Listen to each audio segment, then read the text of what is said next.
नए आने वाले सभी दोस्तों का स्वागत है। हर रोज एक नई कहानी सुनने के लिए हमारे चैनल को सब्सक्राइब कर लें ताकि आपको हमारी सभी नई आने वाली वीडियोस का नोटिफिकेशन समय पर मिलता रहे। मेरा नाम गोपाल है। मेरा ताल्लुक एक मिडिल क्लास फैमिली से है। हम चेन्नई के एक घनी आबादी वाले इलाके में रहते हैं, जहां पर हमें एक दूसरे की खबर होती है कि कौन कहाँ रहता है। हमारी गली में जितने भी लोग रहते थे, उन सब से हमारी खास जान पहचान थी। खास तौर पर हमारे सामने वाला घर, उनके घर हमारा बहुत आना जाना था। सामने घर में जो महिला रहती थी, उसकी मेरी माँ के साथ बहुत अच्छी दोस्ती थी, इसलिए मैं उसे काला कहता था। एक दिन मैं अपने काम में व्यस्त था कि मुझे ऐसा एहसास हुआ कि जैसे मुझे कोई देख रहा है। जैसे ही मैंने पलटकर देखा, सामने रहने वाली 35 वर्षीय महिला मुझे देख रही थी। मैंने उसकी तरफ देखा और फिर अपना ध्यान दूसरी तरफ कर दिया। फिर ये रोज का मामूल होने लगा। मैं कुछ भी कर रहा होता तो वह मुझे जरूर देखती। अक्सर मैं अपने गैराज में अपनी बाइक धो रहा होता तो वह टकटकी बांधे मुझे ही देखती रहती।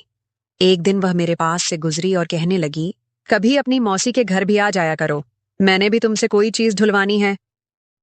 ये सुनकर मैं काफी हैरान हो गया, क्योंकि मुझे उसका बात करने का अंदाज बहुत अजीब लग रहा था। खैर, एक दिन मैं उसके घर चला गया। वह मुझसे कहने लगी, आज दूध बहुत ताजा है, चाय पियोगे? वह जिस अंदाज से कह रही थी, मुझे बहुत हैरानी हो रही थी। खैर, मैंने अपना ध्यान दूसरी तरफ कर लिया और चाय लाने को बोल दिया। फिर कुछ देर में उनसे बातें करता रहा। मैं बार बार जाने के लिए कहता तो वह मुझे बातों में लगा लेती।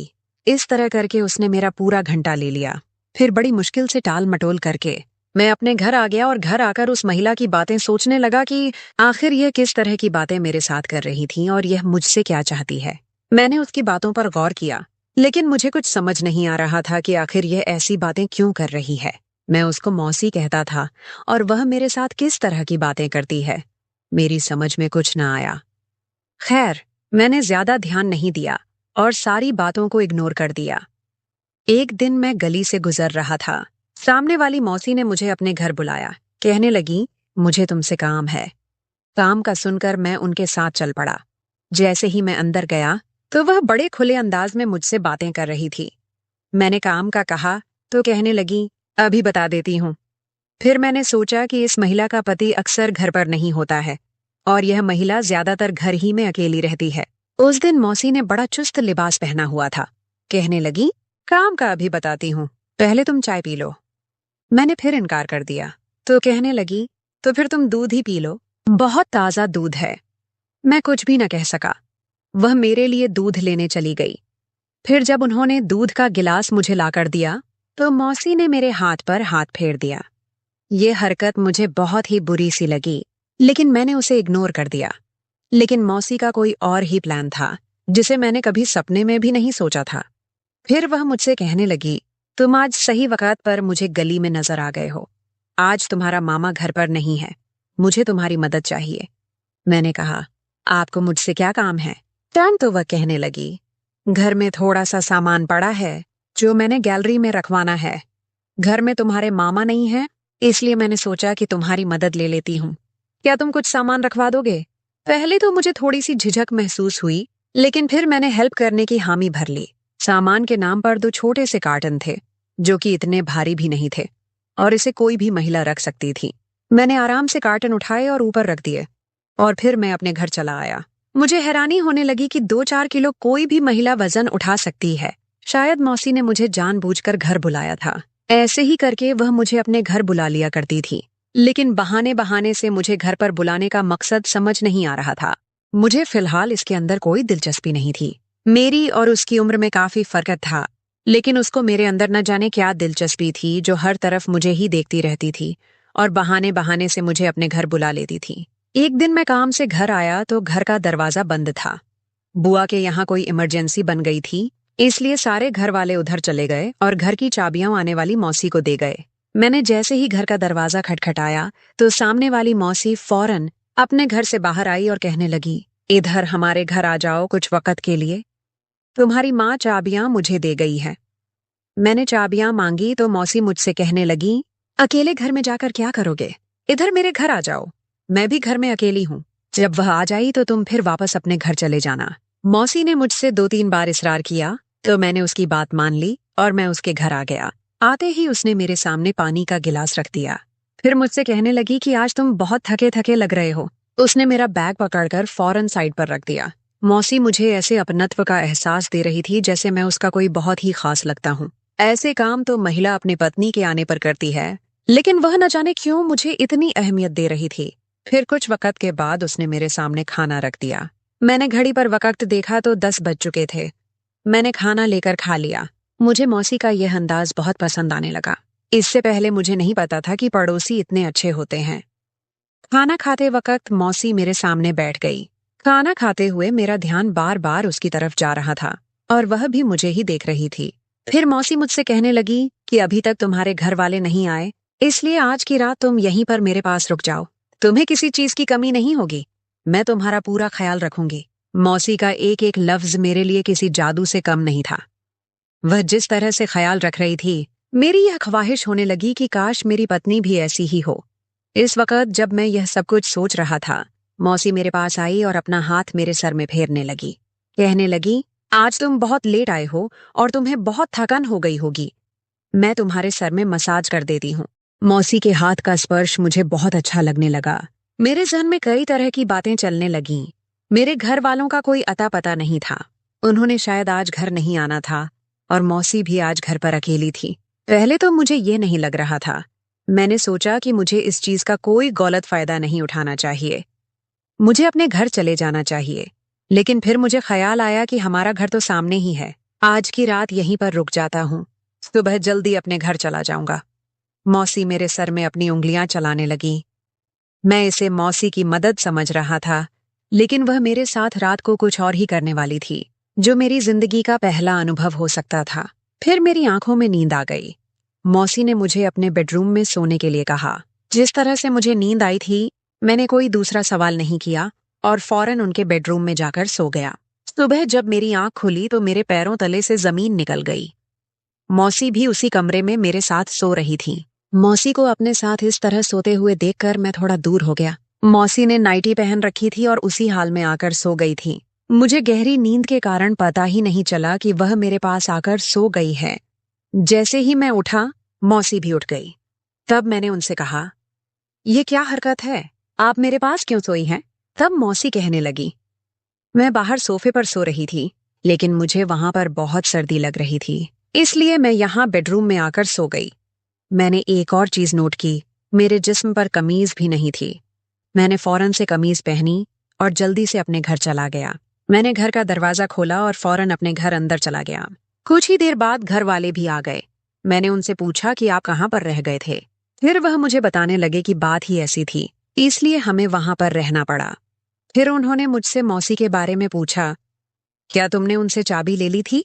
फिर उन्होंने मुझसे मौसी के बारे में पूछा कि तुम किस वक्त आए और कब आए? तुमने उनसे चाबियां ले ली? मैंने टाल मटोल से काम लिया और उन्हें यह भी नहीं बताया कि मैं रात उनके घर रुका था। फिर मैं सोचने लगा कि मैं कैसे इतना बेखबर होकर मौसी के घर सो गया था। मुझे मौसी का कमरे में आने का पता भी नहीं चला। मेरे साथ क्या हुआ? मेरे जहन में बहुत सारे सवालात थे। मौसी ने मुझे जो खाना खिलाया था, उसके बाद फौरन मुझे नींद आ गई थी। शायद उसने नींद में मेरे साथ कुछ गलत किया है, लेकिन मुझे कुछ भी महसूस नहीं हुआ क्योंकि मैं पुरसुकून सोया हुआ था। एक दफा फिर से मुझे सारे लम्हे याद आने लगे।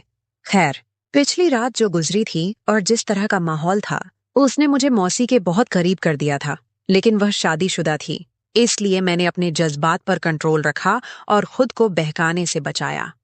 लेकिन जो कुछ वह मौसी हरकतें कर रही थी, उससे साफ जाहिर था कि वह सब कुछ चाहती है। अगले दिन जब मैं कॉलेज गया तो सारा दिन मौसी की बातें मेरे दिमाग में घूमती रहीं। मेरे दिल में एक ख्वाहिश ने जन्म लिया। मेरा दिल किया कि मैं मौसी से बात करूं। एक दिन मैं यूं ही गली से गुजर रहा था तो देखा, मौसी के घर का दरवाजा बंद था।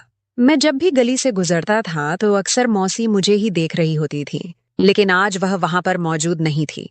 मैंने इधर उधर देखा, लेकिन वह कहीं नजर नहीं आई। फिर मैं उसके घर के दरवाजे के पास पहुंचा। मुझे उसको देखने की बेचैनी हो रही थी। जब मैं उसके घर के पास पहुंचा तो अंदर से मुझे कुछ लोगों की आवाजें आ रही थीं। मुझे लगा उसके घर में कोई मेहमान होंगे, इसलिए मैं वापस आ गया और अपने घर में दाखिल हुआ। मौसी को देखने के लिए मेरी आंखें बेचैन थीं, क्योंकि जो जो ख्वाहिशात मेरे दिल में जन्म ले रही थी, मुझे उनको पूरा करने की बेचैनी हो रही थी और यकीनन मौसी भी उन सबके लिए तैयार थी, इसलिए बस जरूरत थी सिर्फ एक मुलाकात की, जिसमें सब कुछ हासिल हो जाना था। उस दिन शाम तक मैं उसका इंतजार कर रहा था। शाम को मैं मौसी के घर में दाखिल होने लगा तो मुझे मेरे भाई ने देख लिया। मेरा भाई भी गली से आ रहा था। उसे देखकर मुझे कुछ हैरानी हुई। मैंने उससे पूछा कि तुम यहाँ पर क्या कर रहे हो? तुम आज कॉलेज क्यों नहीं गए? फिर मेरे भाई ने कहा कि भाई, मैं आपको सब कुछ बताऊंगा। पहले घर चलें, मुझे बहुत भूख लगी है। हम दोनों अंदर दाखिल हुए। रात का वक़्त हो रहा था। हम दोनों ने खाना खाया। वह बहुत थका हुआ लग रहा था। फिर यूं ही पूरा दिन गुजर गया। रात का वक़्त हुआ। हम दोनों ने खाना खाया और मेरा भाई सो गया। उस रात मुझे नींद नहीं आ रही थी। अचानक मेरा भाई उठकर अपनी जगह से कहीं पर जाने लगा। मैंने उसे आवाज दी, लेकिन उसने मेरी तरफ नहीं देखा। मुझे समझ आ गई कि वह नींद में चल रहा है। मैंने उसे पकड़कर वापस अपनी जगह पर सुला दिया। अगले दिन मैंने ठान लिया कि कुछ भी हो जाए, मैं मौसी से जरूर मिलूंगा, क्योंकि उसे मिले बगैर मुझे सुकून नहीं मिलेगा। एक दिन मैं घर से बाहर निकला तो मौसी अचानक वहां आ गई। मौसी ने बहुत सुंदर ड्रेस पहना हुआ था। जिस तरह की वह आज लग रही थी, मुझे वह बहुत पसंद आ रही थी। अभी मैं कोई बात करने ही लगा था कि वह मुझसे कहने लगी, मुझे तुम्हारी थोड़ी सी मदद चाहिए, क्या तुम मेरे साथ चलोगी? मौसी को किस तरह की मदद चाहिए थी, ये तो मुझे साफ समझ आ रहा था। इसलिए मैंने बगैर सोचे समझे उसे हाँ कह दिया। मौसी ने कहा, मुझे तुम्हारे साथ थोड़ी देर के लिए बाहर जाना है। मैंने कहा, ठीक है। फिर वह मुझसे कहने लगी कि मैं तैयार होकर आती हूँ। कुछ देर बाद मौसी तैयार होकर आई तो उसे देखकर मेरे होश उड़ गए। वह इंतहा की खूबसूरत लग रही थी। मौसी मेरे पीछे बाइक पर बैठी और हम निकल पड़े। कुछ देर के बाद मैं उसकी बताई हुई जगह पर पहुंच गया। मैंने मौसी से पूछा कि तुम मुझे यहाँ कहाँ ले आई हो?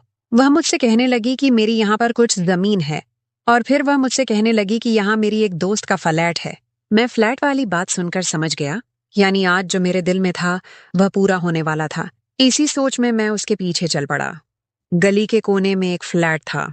वह फ्लैट के अंदर दाखिल हुई और मैं भी अंदर गया। वहां अंदर कुछ कमरे थे। मौसी ने कमरे का दरवाजा खोला, जिसके अंदर सिर्फ एक बिस्तर पड़ा हुआ था। मौसी बिस्तर पर जाकर बैठ गई। कमरे की हालत देखकर लग रहा था कि यहाँ पर कोई नहीं आता, लेकिन मेरा ध्यान सिर्फ एक ही तरफ था। मैंने मौसी की तरफ देखा और हर चीज को इग्नोर कर दिया। मैं फौरन से जाकर मौसी के पास बैठ गया। अभी मैं पास बैठकर कुछ करने ही वाला था कि कमरे में 4-5 लोग दाखिल हुए, जिन्हें देखकर मैं घबरा गया। उनमें से एक के पास कैमरा भी था और कमरे के अंदर बड़ी लाइट जल गई। मैंने मौसी से पूछा कि यह क्या है, लेकिन वह कुछ नहीं बोली।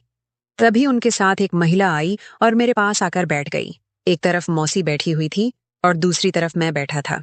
मैंने पूछा, यह सब क्या चल रहा है? उनमें से एक आदमी ने कहा, तुम जितना भी शोर कर लो, इस कमरे से तुम्हारी आवाज बाहर नहीं जाएगी। तब मुझे समझ आई कि मेरे साथ कुछ बुरा होने वाला है। उनमें से एक शख्स पिस्तौल निकालकर मुझे दिखा रहा था। फिर वह मुझसे कहने लगा, अगर तुम्हें अपनी जान प्यारी है तो जो हम कहते हैं तुम्हें वही करना होगा। मुझे समझ आ गई कि मैं बुरी तरह फंस गया हूँ। मैंने अपनी ख्वाहिशात को पूरा करने के लिए मौसी का पीछा किया था, लेकिन बात मेरी जान तक पहुंच गई थी। इसके बाद उन दोनों महिलाओं ने मेरे करीब आने की कोशिश की और वह कैमरे वाला हमारी वीडियो बना रहा था। मुझे समझ आ गई कि मुझे फंसाने की कोशिश की जा रही है। कुछ ही देर बाद कमरे का दरवाजा जोर जोर से खटखटाने लगा। जब किसी ने दरवाजा न खोला तो दरवाजा बाहर से तोड़ दिया गया और अंदर पुलिस दाखिल हुई। पुलिस को देखकर मेरी जान में जान आ गई, लेकिन वह सब लोग डर गए। पुलिस ने सबको गिरफ्तार कर लिया और यह सब कुछ मेरे भाई की वजह से हुआ था। मैं जब घर से बाहर निकला था तो मेरे भाई ने मुझ पर नजर रखी हुई थी। फिर वह मुझसे कहने लगा कि वह काफी दिनों से मुझ पर नजर रख रहा था और अक्सर उस महिला के घर गैर मर्द आते थे, जिन्हें उसने पहले भी देखा था, लेकिन उसे सिर्फ शक था और शक की बिना पर वह कुछ नहीं कर सकता था। इसलिए जिस दिन मैं मौसी के साथ बाहर जा रहा था तो उसने मेरा पीछा किया। वह सारा रास्ता मेरा पीछा करता रहा और जब हम दोनों के बाद 4 आदमी और एक महिला अंदर दाखिल हुई तो उसने फौरन पुलिस को कॉल कर दी, क्योंकि उसे पता चल गया था कि कुछ गलत होने वाला है। ये मौसी कोई गलत महिला थी। मौसी का पति भी गलत आदमी था। वह मौसी से ये सब कुछ करवाता था। सारा दिन वह घर से बाहर रहता और इसी तरह के कामों में मुलव्विस रहता था, लेकिन हमें आज तक पता ही नहीं चला कि सामने घर में क्या हो रहा है। खैर, इन्वेस्टिगेशन के बाद मौसी को 10 साल की सजा हुई। मुझसे पहले वह और भी बहुत सारे लड़कों को फंसा चुकी थी, लेकिन वह हमारे मोहल्ले के नहीं थे। मोहल्ले में वारदात पहली दफा डाली जा रही थी, जो कि फौरन पकड़ी गई। और यहाँ पर वारदात डालने की वजह यह थी कि उन्होंने यह घर बेच दिया था और वह यहाँ से जाने वाले थे, और इसीलिए जाने से पहले वह ये काम करके जाना चाहते थे, यानी कि मुझे भी लूटना चाहते थे। मेरी वीडियो बनाकर वह मुझे ब्लैकमेल करना चाहते थे और मुझसे बहुत सारा पैसा बटोरना चाहते थे, लेकिन मैं अपने भाई की समझदारी की वजह से बच गया।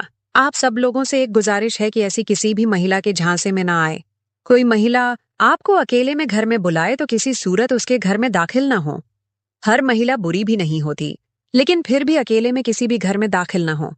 आपके साथ कुछ भी हो सकता है। तो दोस्तों, कहानी आपको कैसी लगी? मैं आशा करती हूँ कि आपको कहानी पसंद आई होगी। अगर कहानी पसंद आई हो तो इस तरह की और वीडियोस देखने के लिए हमारे चैनल को सब्सक्राइब कर लें और साथ लगी घंटी के बटन को भी दबा दें ताकि आप तक हमारी तमाम वीडियोस समय पर पहुंचती रहें। अपना बहुत सारा ख्याल रखिएगा। जय हिंद।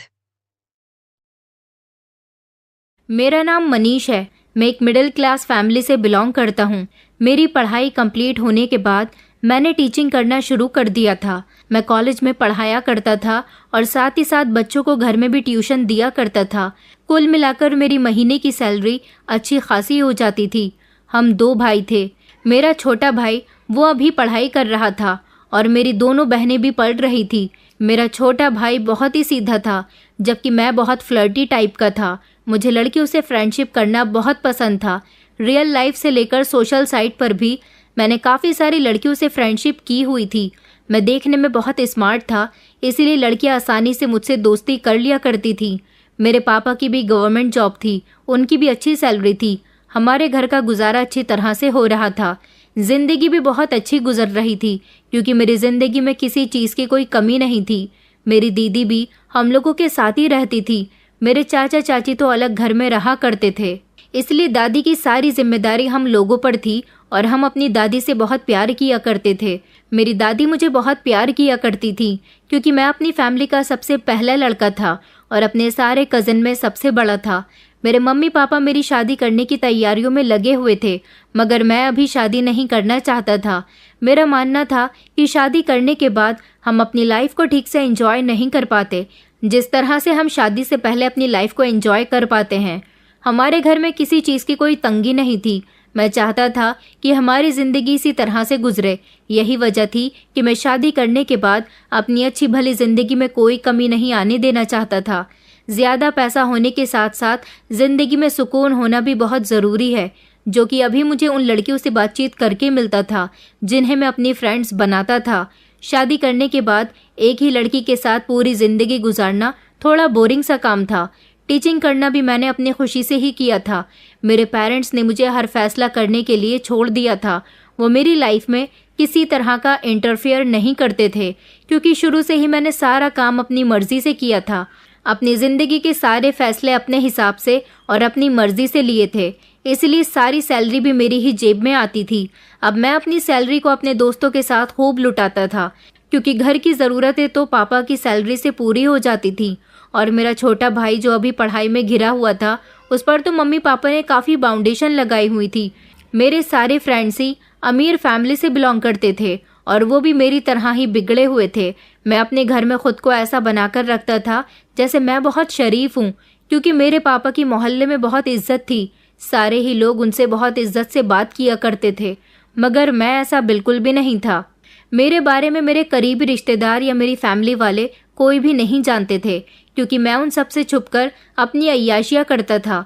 मैं नहीं चाहता था कि मेरे बारे में अगर मेरे पेरेंट्स को पता चले तो उनको दुख पहुँचे, मगर मैं अपनी आदत से मजबूर था। मैं अपनी किसी भी आदत को बदल नहीं सकता था, जबकि मैं खुद खूबसूरत और स्मार्ट था। इसीलिए मेरे अंदर घमंड कूट कूट कर भरा हुआ था। इसी तरह से मैं खूबसूरत लड़कियों का भी बहुत बड़ा फ़ैन था। खूबसूरत लड़कियां मुझे बहुत इम्प्रेस करती थीं और उनकी तारीफ़ करने में भी मैं कभी कंजूसी नहीं करता था। हर दूसरे तीसरे दिन मेरी नई लड़की से मुलाकात होती थी और साथ ही साथ उससे फ्रेंडशिप भी हो जाती थी। अपनी प्यारी और मीठी बातों से मैं आसानी से लड़कियों को अपनी बातों में फंसा लेता था। वैसे भी लड़कियां तारीफ़ की भूखी होती हैं, उनकी 1-2 तारीफ़ की और वो आपकी तरफ हो जाती हैं। हर लड़की से दोस्ती करने में मैं ही पहल किया करता था, जबकि मैं 2 जवान बहनों का भी भाई था, जबकि मुझे इस बात की बिल्कुल भी परवाह नहीं थी। मेरा छोटा भाई ऐसा बिल्कुल भी नहीं था। वो बिल्कुल मेरे पापा की तरह था, सीरियस और सिंपल। वो सिर्फ अपने काम से काम रखता था और मैं जहाँ जाता था वहाँ सिर्फ लड़कियों पर ही ध्यान रखता था। हर नॉर्मल भाई की तरह मैं भी यही समझता था कि दूसरों की बहनों पर बुरी नज़र रखने के बावजूद मेरी बहनें घर की 4 दीवारी में सेफ थीं। मेरी बहनें बहुत ही शरीफ थीं क्योंकि मेरी माँ ने उनकी परवरिश बहुत अच्छे तरीके से की थी और अपनी बहनों पर मैं भी ढेर सारी पाबंदियाँ लगाया करता था। मैं उन्हें दुनिया की बुरी नज़र से बचाकर रखता था। मेरी एक बहन का तो रिश्ता फिक्स था, जबकि सबसे छोटी और घर की सबसे लाडली बेटी अभी पढ़ाई कर रही थी और उसकी उम्र भी बहुत कम थी। मेरी बहनें तो ऐसी थीं जो किसी को पसंद नहीं करती थीं। वो अपनी फैमिली के फैसले को ही अपना फैसला समझती थीं। वो घर से भी किसी की परमिशन के बिना नहीं निकलती थीं और ना ही उनके पास कोई मोबाइल था। मेरे मम्मी पापा तो बस मेरी शादी के ही पीछे पड़े हुए थे, क्योंकि उनका कहना था कि तुम्हारे बाद हमें और बच्चों के बारे में भी सोचना है। मेरी मम्मी चाहती थी कि मैं अपनी बहन की दोस्त के साथ शादी कर लूं, क्योंकि वो एक अच्छी फैमिली से बिलोंग करती थी। मैंने अपनी बहन के दोस्त को कभी नहीं देखा था, बस उसके बारे में तारीफ ही सुनी थी, क्योंकि मेरी मम्मी जब मेरी बहन के दोस्त के यहाँ किसी फंक्शन में गई थी तब उन्होंने उसकी दोस्त को देखा था और उन्हें वो बहुत पसंद आई थी। तभी से ही मम्मी की ख्वाहिश थी कि वो उसकी शादी मेरे साथ करवाना चाहती थी, लेकिन मेरा अभी शादी करने का कोई इरादा नहीं था, इसलिए मैं हमेशा उनकी बात को टाल दिया करता था। वो बस यही कहती थी कि मना करने की आखिर क्या वजह है। अगर तुम्हें कोई लड़की पसंद है तो तुम हमें बता दो, ताकि उसके घर रिश्ता लेकर जाया जाए। लेकिन मैं मना कर दिया करता था कि मुझे अभी शादी ही नहीं करनी। मेरी शादी ना करने की वजह सिर्फ यही थी कि मैं अभी और अपनी ज़िंदगी को एंजॉय करना चाहता था। मैं इतनी जल्दी शादी के बंधन में नहीं बंधना चाहता था। और फिर मेरी डिमांड ये भी थी कि मेरी होने वाली पत्नी बहुत शरीफ और नेक हो, जिसकी ज़िंदगी में कभी कोई लड़का ना आया हो और ना ही कभी उसने किसी लड़के से फ्रेंडशिप की हो। ऐसा नहीं था कि मुझे कोई लड़की पसंद नहीं थी। मैं पसंद तो हर लड़की को किया करता था, पर सिर्फ टाइम पास की हद तक। और यही वजह थी कि मुझे हर दूसरे तीसरे दिन नई लड़की पसंद आ जाती थी। वो सारी ही लड़कियां मुझे अपने लिए शादी के लायक नहीं लगती थी। मैं भी उन लड़कों में से एक था जिन्हें हर जगह मुंह मारने की आदत होती है, और ऐसे लड़कों को ही अपने लिए शरीफ और संस्कारी लड़की चाहिए होती है, जिसकी कभी किसी लड़के से फ्रेंडशिप ना हो। इसी वजह से मैं उन लड़कियों से शादी नहीं करना चाहता था। मुझे लगता था कि जब वो मेरे साथ सेट हो सकती हैं तो किसी के साथ भी सेट हो सकती हैं। ऐसी लड़कियां संस्कारी और अच्छे परिवार की नहीं कहलाई जाती। अगर वो मेरे जाल में फंसती तो ये मेरी गलती नहीं थी, बल्कि उनकी गलती थी। मेरे ख्याल में तो उन्हें इतने हल्के कैरेक्टर का नहीं होना चाहिए कि मेरे बहलाने पर बहल जाएं और आसानी से हमारी बातों में आ जाएं, क्योंकि हम लड़कों की तो आदत होती है कि लड़कियों को अपनी तरफ करने के लिए उनकी तारीफ करते हैं ताकि वो इम्प्रेस हो सकें, और फिर हम आखिरी हद तक कोशिश करते हैं, और जब वो मान जाती हैं तो हमें लगता है कि वो हर लड़की के साथ ऐसी ही होंगी। उन्हीं दिनों मेरे कॉलेज में एक नई लड़की स्नेहा ने एडमिशन लिया था। वो बहुत ज़्यादा खूबसूरत थी और बहुत मासूम भी थी। उसे पहली बार देखने पर ही मैं उस पर अपना दिल हार बैठा था। उसकी उम्र भी बहुत कम थी। सबसे खूबसूरत थी उसकी आंखें। उसकी आंखों में तो डूब जाने का मन करता था। उसकी जैसी खूबसूरत लड़की मैंने अपनी पूरी ज़िंदगी में कहीं नहीं देखी थी। एडमिशन की डेट तो निकल चुकी थी। वो प्रिंसिपल से लेट एडमिशन लेने की रिक्वेस्ट कर रही थी। वो बहुत थकी थकी सी लग रही थी। प्रिंसिपल उसे एडमिशन नहीं दे रहे थे क्योंकि एडमिशन डेट निकल चुकी थी, इसलिए उसे एडमिशन नहीं मिल पा रहा था, जिसकी वजह से वो काफ़ी उदास हो गई थी क्योंकि वो बहुत देर से आई थी। इतने टाइम बाद तो आधी पढ़ाई हो चुकी होती है, लेकिन उसका स्टडी रिकॉर्ड काफ़ी अच्छा था, इसलिए मुझे उसकी साइड लेने का बहाना मिल गया। वैसे भी मैं उससे किसी न किसी तरीके से बात करना चाहता ही था, और फिर मैंने प्रिंसिपल से इस बारे में बात की। मैंने प्रिंसिपल से कहा कि एक इंटेलिजेंट लड़की की पढ़ाई ख़राब हो जाएगी, आपको इसकी मदद करनी चाहिए। मैं थोड़ी कोशिशों और लेट फीस के साथ उसका एडमिशन करवाने में कामयाब हो गया था। फॉर्म अप्लाई करने की जिम्मेदारी मैंने खुद ही ले ली थी, जिस पर वो मेरी बहुत शुक्रगुजार हो गई थी और बार बार मुझे थैंक यू बोल रही थी।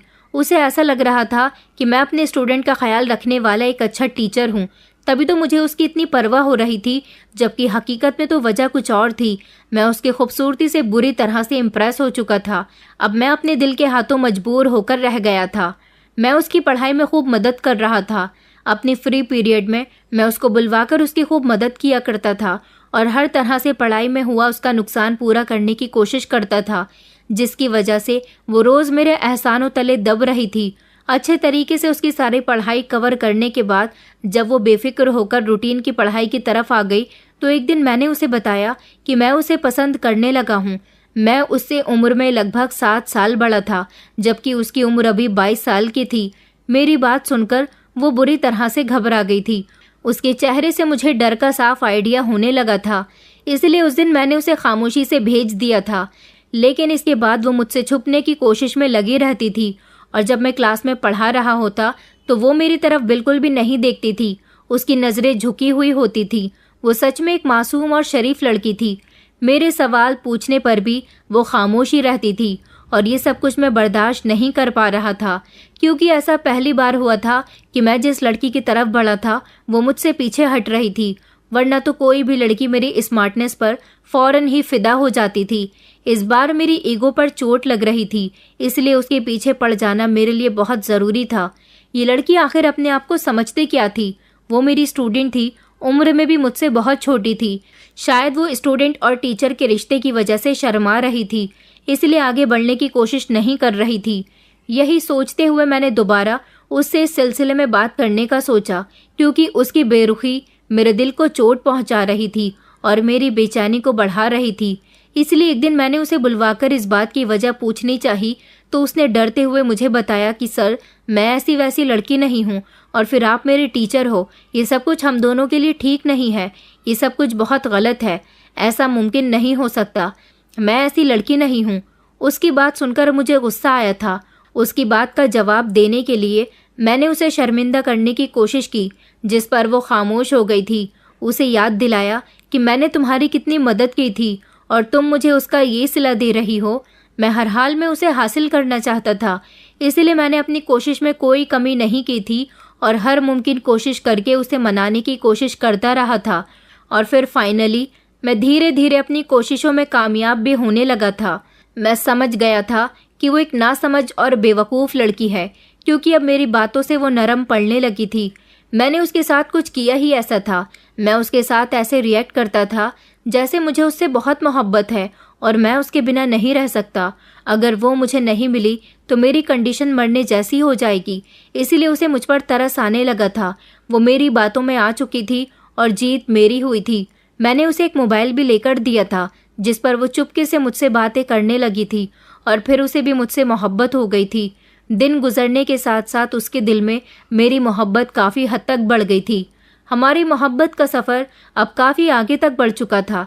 दिन रात हम दोनों बातों में लगे रहते थे और चोरी चुपके मिलने भी लगे थे। वो सच में बहुत मासूम थी। इस दुनिया की चालाकी से वो बहुत ज़्यादा दूर थी। उसने मुझे बताया था कि कॉलेज से पढ़ने के बाद उसके घर वाले उसे आगे और नहीं पढ़ने देंगे और उसकी जल्दी ही शादी कर देंगे। उसका कहना था कि तुम मेरे बारे में अपने घर पर बता दो, मैं तुमसे दूर नहीं रह सकती, तुम मेरे घर पर रिश्ता भेज दो। मुझे यकीन है कि मेरी फैमिली आपको देखते ही पसंद कर लेगी। मैंने तो उसकी पढ़ाई ख़त्म होने का इंतज़ार करने को कह दिया था। उसके बाद ही मैं कोई डिसीजन लेने वाला था और कोई ना कोई बहाना बनाकर मैं उसे खामोश करवा दिया करता था। मैंने उसे शादी के सपने ज़रूर दिखाए थे, मगर मैं नहीं जानता था कि वो मुझे लेकर इतना ज़्यादा सीरियस हो जाएगी। एक दिन हम दोनों इतने करीब हो गए थे कि हम दोनों का एक दूसरे से रिश्ता तोड़ना ज़्यादा ठीक नहीं था, मगर मैं तो उसके साथ रिलेशनशिप में रहना ही नहीं चाहता था। मैं सिर्फ उसके साथ फ्लर्ट कर रहा था और मेरी कहानी बस यहीं तक की थी। मेरा जुनून तो उसके लिए बस तब तक का था जब तक मैं उसे इस्तेमाल नहीं कर लेता। अब मैं उसे इस्तेमाल कर चुका था और अब मैं उससे पीछा छुड़वाना चाहता था, लेकिन वो तो मुझ पर अपना दिल हार बैठी थी। लेकिन मैं इतना बेवकूफ़ नहीं था कि इतनी छोटी लड़की से शादी करता, ये जानने के बावजूद कि उसे इस रास्ते पर लाने वाला भी मैं ही था। शादी के लिए जिस लड़की के बारे में मैं सोचता था वो इन लड़कियों में से बिल्कुल अलग थी। मेरे ख्याल में तो वो लड़की ऐसी होनी चाहिए थी जिसे किसी ने कभी देखा ना हो, ना ही उसे किसी लड़के से बात करने में इंटरेस्ट रहा हो। मैं खुद जैसा भी था, मगर मुझे ज़िंदगी गुजारने के लिए एक संस्कारी लड़की की ज़रूरत थी और जब तक मुझे ऐसी लड़की नहीं मिलती तब तक मेरा शादी करने का कोई इरादा नहीं था। मेरी बहन के ससुराल वाले भी उसकी शादी करने को कह रहे थे। हम लोग तो वैसे भी लड़के वालों के ही इंतज़ार में बैठे हुए थे कि कब वो लोग शादी के लिए कहें और हम अपनी बहन को विदा करके उनके घर भेज दें। हमारे पास शादी का पूरा इंतज़ाम था, इसलिए मेरी बहन की शादी की डेट भी फिक्स हो गई थी और हम लोग शादी की तैयारियों में बिजी हो गए थे। मेरे छोटे भाई की पढ़ाई कंप्लीट होने में भी सिर्फ यही साल बचा था।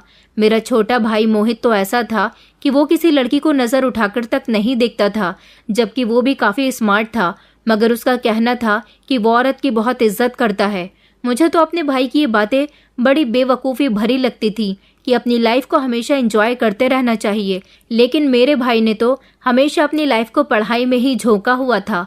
मैं बहुत बिगड़ चुका था और ना जाने कितनी लड़कियों के साथ मैं वो सब कुछ कर चुका था जिससे उनकी इज्जत पर दाग लग जाए, और उनका इस्तेमाल करने के बाद मैं उन्हें छोड़ दिया करता था। स्नेहा के साथ भी मैंने कुछ ऐसा ही किया था और अब मैं उसे छोड़ने वाला था। हमारे घर में खूब हल्ला गुल्ला मचा हुआ था क्योंकि ये हमारे घर की पहली शादी थी। मैं भी घर में बहुत बिजी रहने लगा था। इन दिनों मेरी स्नेहा से बातचीत बहुत कम हो गई थी। वो जब भी मुझे कॉल करती मैं उसे कह देता था कि मेरी बहन की शादी है और मैं तैयारियों में बिजी हूँ, या ये कहना ठीक होगा कि मुझे उससे बात ना करनी पड़े। इसलिए मैंने खुद को इतना बिजी रखना शुरू कर दिया था। वो बार बार मुझसे कॉल करती रहती थी और रोती भी थी। कहती थी कि उसे मुझसे बात करने की आदत हो गई है, प्लीज़ एक बार मुझसे बात कर लो। मुझे ऐसा लगता था जैसे वो मेरे साथ टाइम पास कर रही है और टाइम के साथ साथ वो खुद ही ठीक हो जाएगी। इसलिए मैंने उसकी तरफ ज़्यादा ध्यान नहीं दिया था। अपनी बहन की शादी हम लोगों ने खूब धूमधाम से की थी।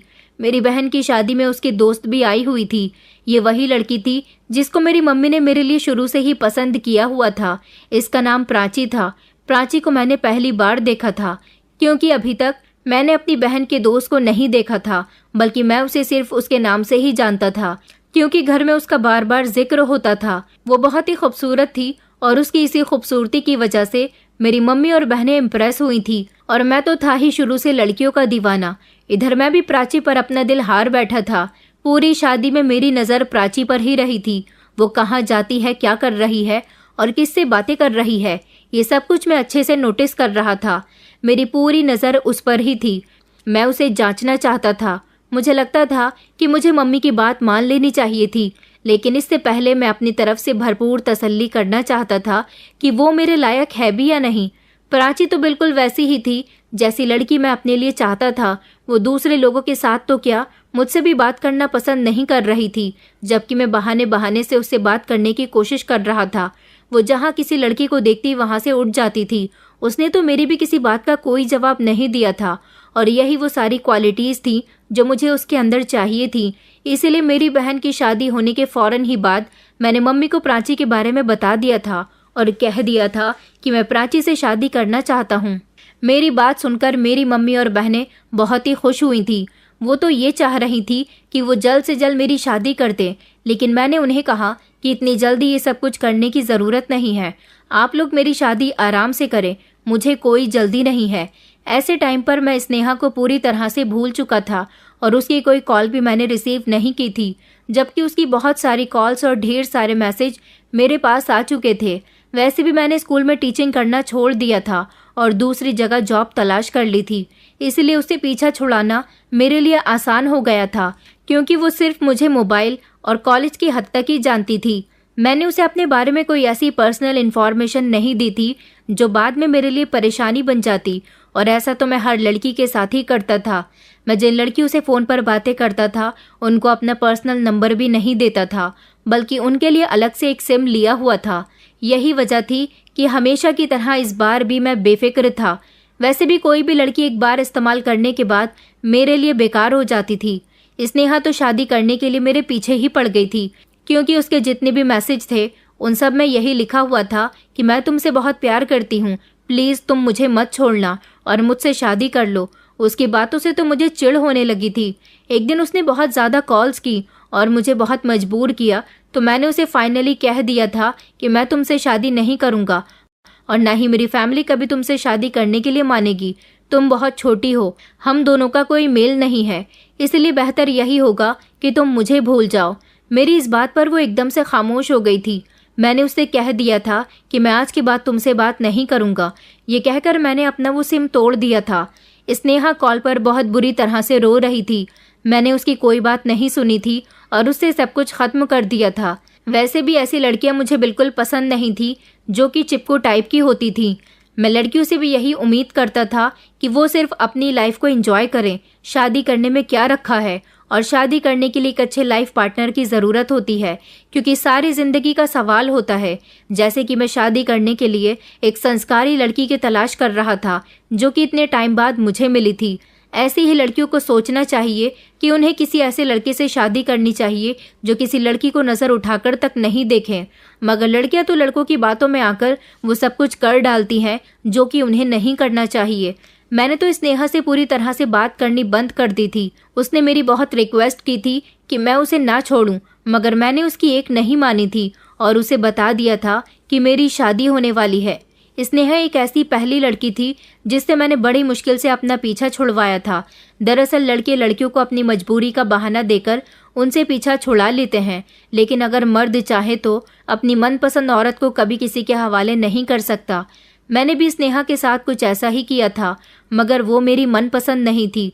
मैं उसके साथ कभी सीरियस था ही नहीं, बल्कि मैं तो उसके साथ टाइम पास ही कर रहा था। मैंने भी उसके साथ ऐसा ही किया था, उसको बीच रास्ते पर छोड़ दिया था और फिर मैं अपनी ज़िंदगी में इतना बिजी हो चुका था। प्राची से पहले मेरी जितनी भी लड़कियों से बातचीत हुई थी वो सिर्फ मेरे लिए एक टाइम पास और फ्रेंडशिप ही थी, या फिर फ्लर्ट मोहब्बत के दावे। मैंने इसके अलावा कुछ भी नहीं किया था। मगर जब से मैं प्राची के लिए सीरियस हुआ था, मैंने पीछे मुड़कर कुछ नहीं देखा, किसी चीज़ की खबर नहीं ली और ना ही किसी ने कभी मेरे रास्ते में आने की कोशिश की।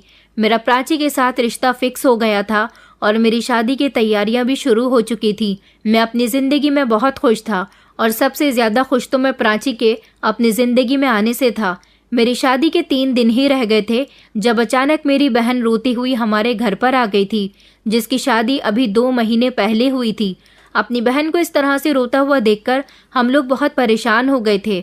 मेरी बहन ने बताया था कि उसके पति का किसी से अफेयर चल रहा है और उसने उसको धोखा दिया।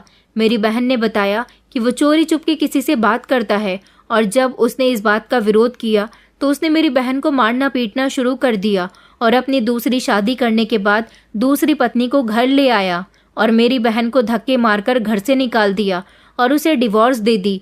इस कंडीशन की वजह से मैं बहुत परेशान हो गया था और हमारे घर में भी सब लोगों का मूड ऑफ हो गया था। समझ नहीं आ रहा था कि हम अपनी बहन के लिए क्या करें, लेकिन अब हम कुछ नहीं कर सकते थे क्योंकि मेरी बहन का पति तो उसे डिवोर्स देकर दूसरी शादी कर चुका था। अब कुछ भी करने का कोई फायदा नहीं था। मेरी बहन की तो रो रो कर बुरी हालत हो रही थी। मेरा मन कर रहा था कि मैं उसके पति को जान से मार दूं, मगर मेरे पापा ने मुझे रोक लिया था। जितनी घर में मेरी शादी की खुशियां मनाई जा रही थी, उससे कहीं ज़्यादा मेरी बहन की शादी टूटने का अफसोस भी हो रहा था। उसका बसा बसाया घर उजड़ चुका था। मुझे अपनी बहन पर बहुत अफसोस हो रहा था कि मेरी सीधी सादी और मासूम बहन के साथ ये क्या हो गया। आज मेरे अंदर एक गैरतमंद भाई जाग उठा था।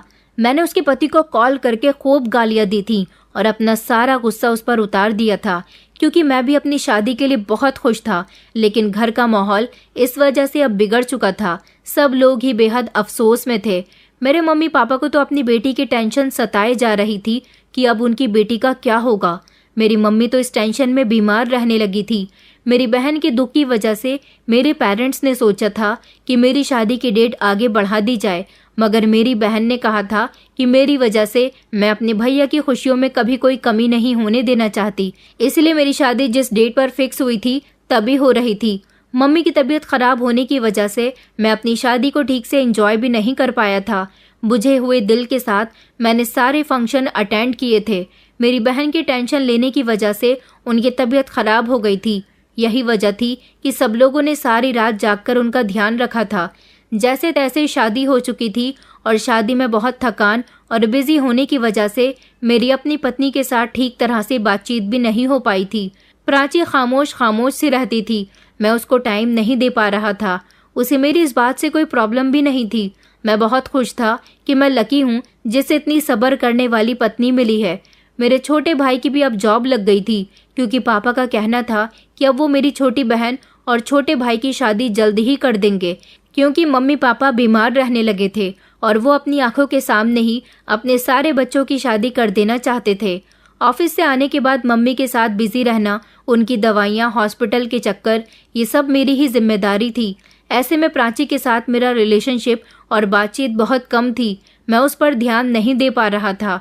कुछ दिनों बाद मेरी मम्मी की तबीयत बेहतर हुई तो मम्मी पापा ने मुझे शादी के बाद बाहर घूमने जाने के लिए कहा। मैं जाना तो नहीं चाहता था, मगर मम्मी पापा का कहना था कि तुम्हारी शादी भी घर के ख़राब माहौल की वजह से ठीक तरह से नहीं हो पाई। मेरी मम्मी पापा ने मुझे शिमला के टिकट करवा कर दिए थे। मैं अपनी पत्नी के साथ शिमला घूमने के लिए चला गया था, लेकिन वहाँ जाने के बाद मैंने प्राची के अंदर एक अजीब सी बात देखी थी, क्योंकि प्राची मुझसे कोई बातचीत नहीं करती थी। वो हमेशा अपने मोबाइल पर ही लगी रहती थी। न जाने वो किसको मैसेज करती रहती थी। मैं जब मोबाइल देखने की कोशिश करता तो वो फौरन ही मोबाइल को बंद कर देती। ऐसा लगता था जैसे वो नोटिस कर रही है कि मेरी उस पर नज़र है। वो मेरे ज़्यादा करीब भी नहीं आती थी। शिमला जाने के बाद हम लोगों ने होटल लिया था। मैंने प्राची को कमरे में भेज दिया था और मैं फिर उसके लिए खाने का कुछ अच्छा सा ऑर्डर करने के लिए चला गया था। मगर जैसे ही मैं वहाँ से आया तो अचानक मुझे प्राची के बोलने की आवाज़ आ रही थी। मैं दरवाजे पर ही रुक गया था। प्राची किसी से कॉल पर बात कर रही थी और वो कह रही थी कि ये बेवकूफ़ मुझे शिमला लेकर आया है। मैं इसके साथ नहीं रहना चाहती। प्लीज़ मुझे अपने पास बुला लो। मैंने जैसे ही दरवाज़ा खोला तो प्राची मुझे देखते ही घबरा गई थी। मैंने आज उसे रंगे हाथों पकड़ लिया था। वो किसी लड़के से बातें कर रही थी। मैंने जब उससे सवाल किया तो उसने मुझे अपनी बातों में लेने की कोशिश की थी, लेकिन मैं उसकी बातें सुन चुका था। मैं समझ गया था कि मुझसे दूरी की वजह यही है, क्योंकि वो मुझसे उखड़ी उखड़ी सी रहती थी और मुझसे दूर दूर रहती थी और ज़्यादा मुझसे बातचीत भी नहीं करती थी। घर में भी वो कमरे से बाहर नहीं निकलती थी और यहाँ आने के समय भी वो मुझसे कोई बातचीत नहीं कर रही थी। यहाँ तक कि वो शिमला आने की खबर सुनकर भी खुश नहीं हुई थी। जबकि लड़कियां शादी के बाद हनीमून पर जाती हैं तो बहुत खुश होती हैं, मगर प्राची तो ऐसा कोई भी रिएक्शन नहीं दे रही थी। मैंने कमरे के अंदर जाते ही कहा कि किससे बात कर रही थी तुम? वो घबराकर कहने लगी कि मैं अपनी एक दोस्त से बात कर रही थी। जब मैंने उसके हाथ से मोबाइल छीन लिया और नंबर पर कॉल लगाई तो उस पर कोई लड़का बात कर रहा था। वो लड़का मेरी आवाज़ सुनते ही घबरा गया था। मैंने उससे कॉल पर बहुत झगड़ा किया था। प्राची बार बार मुझसे कह रही थी कि इसमें इसकी कोई गलती नहीं है। दरअसल मैं इससे प्यार करती हूँ और मेरे घर वालों ने ज़बरदस्ती मेरी शादी तुम्हारे साथ करवा दी। प्राची की बात सुनकर तो मेरे होश उड़ गए थे, क्योंकि मैं तो प्राची को बहुत अच्छी लड़की समझता था और वो थी कि मेरे साथ ही धोखा कर रही थी। मेरी मम्मी की तबीयत पहले ही ख़राब थी। मैं अपने घर में ये बात बताकर किसी तरह का नया हंगामा क्रिएट नहीं करना चाहता था, इसलिए हमने खामोशी से यहाँ पर अपने पूरे एक हफ्ते का टाइम कंप्लीट कर लिया था। लेकिन प्राची मुझे अपने और उस लड़के के बारे में सब कुछ बता चुकी थी। मुझे प्राची पर बहुत गुस्सा आ रहा था, लेकिन ज़बरदस्ती तो मैं उसके साथ नहीं कर सकता था और वो मुझे सावधान भी कर चुकी थी कि अगर तुमने हम दोनों के बीच आने की कोशिश की तो मैं अपनी जान दे दूंगी, क्योंकि मैं उसके अलावा किसी और से प्यार नहीं करती। तुम्हारे साथ सिर्फ मैं एक फॉर्मेलिटी निभा रही हूँ, लेकिन मुझे तुम पसंद नहीं हो। मैं तुमसे कभी भी प्यार नहीं कर सकती, क्योंकि मैं अपना दिल पहले ही इस लड़के को दे चुकी हूँ। प्राची की बात सुनकर मेरा तो खून ही खौल उठा था, क्योंकि प्राची एक ऐसी पहली लड़की थी जिसने मेरा दिल दुखाया था और उसने मुझे नापसंद किया था। मैं सिर्फ उसके साथ यहाँ पर टाइम गुजार रहा था। हम लोग एक हफ्ता गुजार कर घर वापस आ रहे थे, तभी रास्ते में अचानक मेरी मम्मी की कॉल आ गई और उन्होंने मुझे एक ऐसी बात बताई जिसे सुनकर मेरे होश उड़ गए थे। मम्मी कॉल पर बहुत रो रही थी और उन्होंने बताया था कि बेटा, तुम्हारे भाई ने शादी कर ली है। मम्मी की बातें सुनकर तो मैं हैरान रह गया था कि मेरा इतना सीधा साधा भाई ऐसे अचानक से उसने ये सब कुछ कैसे और क्यों कर लिया। मैंने जब मम्मी से ये सवाल किया तो उन्होंने कहा कि कोई बेसहारा लड़की थी, इसने उसको सहारा दिया है और उससे शादी करके उसे घर ले आया।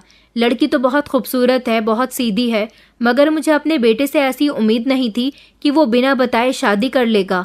अगर उसे ये लड़की पसंद थी तो वो हमें बता भी तो सकता था, लेकिन उसने हमें कुछ नहीं बताया और उसे घर लाने के बाद हम सबको शॉक्ड ही कर दिया। मैं अपनी मम्मी से कहने लगा कि आप लोग परेशान मत हो, मैं घर पर वापस आ रहा हूँ। मेरी ज़िंदगी बड़ी मुश्किल वक्त से गुजर रही थी। एक के बाद एक नई नई प्रॉब्लम्स आ रही थी, मगर मुझे हैरानी इस बात की थी कि मेरा भाई तो बहुत सीधा था और अभी तो उसकी जॉब को सिर्फ 1 महीना ही हुआ था। उसे क्या पड़ी थी कि उसने किसी लड़की से शादी की, और फिर इतनी जल्दबाजी में शादी करने की उम्मीद मुझे अपने भाई से बिल्कुल भी नहीं थी। वो तो कभी किसी लड़की को आंख उठाकर तक नहीं देखता था, मगर अब उसे क्या हो गया था मुझे कुछ समझ में नहीं आ रहा था। एक तरफ प्राची की टेंशन थी तो दूसरी तरफ घर की टेंशन भी बार बार बढ़ रही थी, क्योंकि मेरी बहन भी अब डिवोर्स लेकर हमारे घर में ही बैठी हुई थी। इधर प्राची मुझे धोखा दे रही थी। मुझे अफसोस हो रहा था कि कहीं ये सब कुछ मेरे अपने कर्मों का तो फल नहीं है। मैंने आज तक बहुत सारी लड़कियों का दिल दुखाया है। शायद यही वजह है कि प्राची भी मेरे साथ ऐसा ही कर रही है। वो मुझे धोखा दे रही है, मेरे पीठ पीछे किसी लड़की से अफेयर चला रही है। मैं जितनी अपने लिए संस्कारी लड़की चाहता था वो उससे कहीं ज्यादा बिगड़ी हुई थी। अगर वो उस लड़के से शादी करना चाहती थी तो उसने मुझे शादी से पहले ये बात क्यों नहीं बताई। मैं कभी भी उसके साथ शादी नहीं करता। मुझे उससे ऐसी उम्मीद बिल्कुल भी नहीं थी। प्राची और मैं जैसे ही घर पहुंचे तो मुझे उस लड़की को देखने की बहुत चाहत हो रही थी जो मेरे भाई के साथ शादी करके इस घर में आ गई थी। मैंने अपने भाई से बात करनी चाही तो उसने कहा कि भैया, मैं अपनी पत्नी के बारे में एक शब्द भी नहीं सुनूंगा और मुझे भी शादी करने का पूरा पूरा हक है। मुझे ये लड़की बहुत पसंद थी, इसीलिए मैंने इससे शादी कर ली। मेरा भाई तो ना जाने उस लड़की का इतना दीवाना क्यों हो गया था। मैंने उससे कहा कि हमें तुम्हारी शादी से कोई प्रॉब्लम नहीं है, लेकिन एक बार तुम्हें शादी करने से पहले बताना तो चाहिए था। मोहित कहने लगा कि भैया, मुझे ऐसे ही शादी करना पसंद था तो मैंने कर ली। आपने भी तो अपनी जिंदगी में काफी कुछ किया। भैया, आपने भी तो बहुत सारी लड़कियों के साथ फ्लर्ट किया है, तो क्या मुझे लव मैरिज करने का भी हक नहीं है। आज वो मुझसे इस तरह से पहली बार बात कर रहा था। उसकी ऐसी बातें सुनकर तो मेरी आंखों में गुस्सा आ गया था कि आज से पहले उसने कभी मुझसे ऐसी बात नहीं की थी। आज वो किस तरह से मुझसे बात कर रहा था। लेकिन जब वो लड़की मेरे सामने आई जिससे मेरे भाई ने शादी की थी, उसे देखकर तो मेरे पैरों तले से जमीन निकल गई थी और मुझे अपनी आंखों पर विश्वास भी नहीं हो रहा था, क्योंकि मेरे भाई ने किसी और लड़की से नहीं बल्कि स्नेहा के साथ शादी की थी। स्नेहा को अपने भाई की पत्नी के रूप में देखकर मुझे बड़ी जलन महसूस हो रही थी, पर उसकी मुलाकात मेरे भाई के साथ कैसे हुई और इन दोनों ने किस तरह से शादी की, ये मुझे समझ नहीं आ रहा था। घर के सारे ही लोग हमारे आसपास आ गए थे, इसलिए मैंने उन दोनों में से किसी से भी कोई सवाल नहीं किया था। लेकिन स्नेहा मेरे भाई के साथ बहुत खुश नजर आ रही थी। सफ़र की थकान उतारने के बाद रात को हम सब लोग इकट्ठे बैठे तो मम्मी पापा का कहना था कि मोहित ने जिस लड़की के साथ शादी की है वो बहुत खूबसूरत है, हमें उस लड़की से कोई प्रॉब्लम नहीं है, लेकिन उसके शादी करने का तरीका बहुत गलत था। इस बात पर गुस्सा तो मुझे भी बहुत आ रहा था। उन दोनों को साथ देखकर एक के बाद एक परेशानियों के पहाड़ मुझ पर टूट रहे थे, और शायद अब ये परेशानियां कम थीं जो अगले दिन भी आ गई थी। मोहित ने सब लोगों को बुलाकर कहा कि मैं अपनी पत्नी के साथ इस घर को छोड़कर जा रहा हूँ। मम्मी पापा तो ये बात सुनकर हैरान रह गए थे, जबकि मैं भी कम हैरान नहीं था। मम्मी पापा ने उससे पूछा कि आखिर ऐसा भी क्या हो गया कि तुम घर छोड़कर जा रहे हो। उसने कहा कि अगर भैया इस घर में रहेंगे तो मैं यहाँ पर हरगिज नहीं रहूँगा। आखिर वो ये कैसी बातें कर रहा था। इससे पहले तो कभी उसने किसी से ऊंची आवाज़ तक में बात नहीं की थी, मगर अब तो वो बिल्कुल ऐसे बिहेव कर रहा था जैसे वो हमारे लिए कोई अनजान हो और सबसे बड़ा दुश्मन वो मुझे अपना समझ रहा था। उसने मुझसे बात करने का तरीका भी बदल दिया था। वो मुझे अपना भाई भी नहीं समझ रहा था। पता नहीं उसे मुझसे इतनी नफरत कैसे हो गई थी। मुझे शक था कि स्नेहा ने मेरे बारे में मेरे भाई को सब बता दिया, मगर मेरे बारे में सब कुछ स्नेहा उसे बता चुकी थी, तभी वो ऐसा कर रहा है। लेकिन उसकी इस बात से क्या मतलब था कि वो मेरे होते हुए इस घर में नहीं रहेगा। मम्मी पापा ने जब उससे सबकी वजह पूछी तो उसने एक ऐसी बात बताई जिसे सुनकर मैं बहुत शर्मिंदा हुआ था। आज मुझे अपनी गलती का बहुत एहसास हो रहा था, क्योंकि मेरे घर वालों को लगता था कि उसकी पत्नी हम सब लोगों के खिलाफ उसे भड़का रही है, तभी उसका मूड सबकी तरफ से खराब हो रहा है। मोहित ने बताया कि मैं भैया के साथ इस घर में नहीं रह सकता, क्योंकि मुझे अपनी पत्नी के साथ सारी जिंदगी गुजारनी है। दरअसल बात यह है कि भैया ने बहुत सी लड़कियों के साथ बहुत फ्लर्ट किया है, उनकी इज्जत के साथ भी खिलवाड़ किया है, और अब जब मुझे भैया की हकीकत पता चल गई तो मैं उनके साथ इस घर में क्या, उनके साथ कहीं भी खड़े होने